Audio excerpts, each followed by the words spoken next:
Welcome to my channel. Please like, comment, and subscribe. Limitation of Liability Act of 1851. Injured on an offshore vessel will represent injured workers nationwide. Maritime law states that the owner of a vessel may be liable for any losses or damages that happen during the voyage. However, many ships owners attempt to avoid responsibility for accidents and death that occur in their vessel under the Limitation of Liability Act. This allows owners in certain cases to limit liability if the unseaworthy conditions of the vessel causing the loss occurred without the knowledge of the owner. The Act covers personal injury losses such as death and collisions, as well as cargo losses like loss of property, goods, and merchandise. Injured seamen soon realizes the importance that this act plays in determining the amount and availability of the compensation available because of liability is limited to the value of the vessel and its freight, then pending after the time the loss occurred. This might mean that uninjured offshore workers will not be fully covered in the claim for damages. For this reason, the Act has been increasingly criticized for being obsolete in the face of newer methods that make it easier to invest in maritime commerce without the fear of unlimited liability.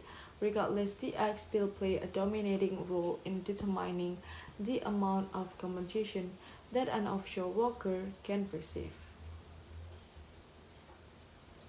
And then why does the Limitation of Liability Act exist? The Limitation of Liability Act was initially created to protect ship owners from financially ruin. The Act was fashioned in an historical period where the shipping and maritime industries were much riskier than they are today. As ships faced catastrophes like unpredictable weather, pirates attacked by foreign nations, fatal illness, and other serious hazards at sea, legislatures feared that lawsuits from injured crew or upset merchants would hamstring the American shipbuilding and ship industries. To mitigate the high risk shippers and ship owners faced on every voyage, the Limitation of Liability Act was created. Under the Limitation of Liability Act, a ship owner will be able to limit their total financial liability to the value of the ship. If, say, a crew needed to offload cargo during a storm in order to save themselves, the merchant who owned the cargo would only be able to sue the ship owner up to the total value of the ship. Keep in mind that in 1851, a ship owner had no way of communicating with his vessel or captain. Whatever happened at sea was ultimately not the owner's fault. It protected shippers, made international trade more profitable and less risky, and ultimately helped America prosper and grow. However, in recent decades, the law has been used in a way totally unintended by its authors, protecting large corporations from being held accountable for the negligence. See, in 1851, the American maritime landscape did not have the resources we have today. They did not have weather forecast equipment. They didn't have satellite GPS. They didn't have a long-range communication equipment that keeps ship owners in contact with the vessel at all times. With all of these resources in place, the only disasters that take place at sea are one caused by a gross negligence or poor safety practices on the part of the owner. Modern uses of the Limitation of Liability Act of 1851. In October 2015, Torte Maritime's vessel Elfaro steamed right into the hurricane despite having a history of an engine failure. As a result, the ship sank and all 33 crew members were killed. Recorded conversation between the captain and the TOTE Maritimes revealed that the captain had wanted to go around the storm on a slower route, but investigators questioned whether TOTE had pressured the captain into taking the faster, more dangerous route. Other records show that TOTE's vessel had a history of a sudden power loss, and the Elfaro in particular had 23 documented deficiencies with the U.S. Coast Guard. Experts believe the Alvaro lost power in the middle of the hurricane, which eventually destroyed the ship. Shortly after the news broke that the Alvaro was gone, TOT Maritime quickly filed a lawsuit under the Limitation of Liability Act of 1851. Filing for protection under limitation liability was essentially their way to saying they were not going to attempt to make things right with the spouses and children left behind by their negligence. It was also their way of forcing every grieving family member to either bring their case to court immediately or waive their right to bring it all at all. While TOTE was insisting that their ship was only worth a small amount, thus limiting each family's total potential compensation to a pittance. They filed an insurance claim with their insurers for the ships. The value they claimed in their own insurance filing was higher than the values they claimed under the Limitation of Liability Act.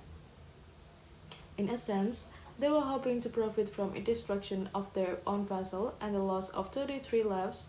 Each person's life was worth far more than their vessel. But that didn't matter. That's what the Limitation of Liability Act of 1851 does today. It reduces a person's life to a fraction of the value of a sunken ship. Through Aquatics, the Limitation of Liability Act and the 2019 California boat fire, in perhaps one of the most egregious misuse of the Limitation of Liability, a company called Truth Aquatics sued their own surviving crew and the families of 34 victims after a California dive boat fire left dozens dead in September 2019. A dive boat named the Conception was doing a tour of the coast of a Santa Cruz island when it caught fire early Labor Day morning. The captain and 4 crew members attempted to rescue the 34 people sleeping below deck, but the fire kept them from getting to them. In recorded call between the Coast Guard and the crew, the Coast Guard asked if there was a fire extinguishers aboard, but there's no audible answers. The remains of 25 people were found the next day, and the remaining 9 passengers were presumed dead. Truth Aquatics filed the limited liability claim just 4 days after the tragic loss of 35 lives and the injury of 2 crew members, forcing dozens of grieving people to hire lawyers when they should have been mourning. And then how is the Limitation of Liability Act misused by vessel owners? The Limitation of Liability Act was enacted nearly 170 years ago. At the time, the hazards of maritime trade were extreme. Vessel owners needed protection, and this came in the form of limitation on liability to the value of their ships. Today, maritime hazards are still present, but we have the tools and resources to mitigate them. Instead of using the Limitation of Liability Act for its intended purpose, some vessel owners are using it to limit injured seamen valid claims. They are trying to shirk their responsibility to the hard-working people on the vessel. How can I challenge the Limitation of Liability Act? Even when large corporations try to defend their interests under the Limitation of Liability Act, a skilled attorney can challenge this defense and see justice served.